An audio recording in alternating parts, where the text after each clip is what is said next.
Naye waziri wa mazingira Keriako Tobiko amesema kuwa serikali itaanza hivi punde awamu ya pili ya zoezi la kuondoa watu walionyakua ardhi katika msitu wa Mau bila kuwalipa fidia.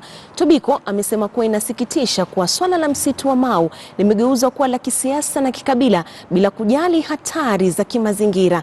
Amesema ameagiza idara ya upelelezi wa jinai kuwakamata na kuwashtaki watu waliojihusisha katika unyakuzi wa ardhi katika msitu huo. Takriban maskota 60,000 wataathirika katika awamu hiyo ya pili ya kurejesha ardhi ya msitu huo.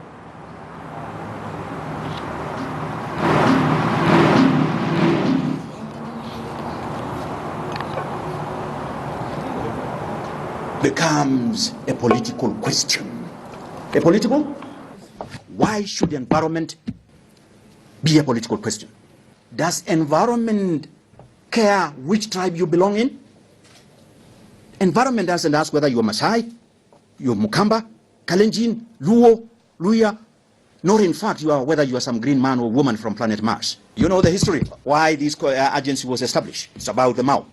The livelihoods of people not just living along or within, but even as far as Tanzania. The entire Mara Serengeti ecosystem, Lake Natron and the rest, the Lake Victoria, the Nile. People must move out of the Mau.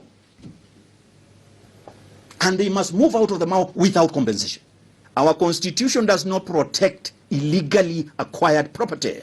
And no one has a right to compensation in respect. Now, we will start, if we go that way, even these criminals that are being arraigned for corruption, they will also now start demanding compensation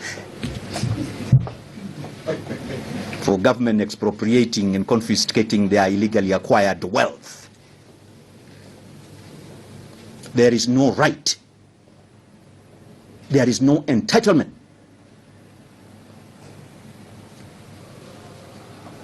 to compensation.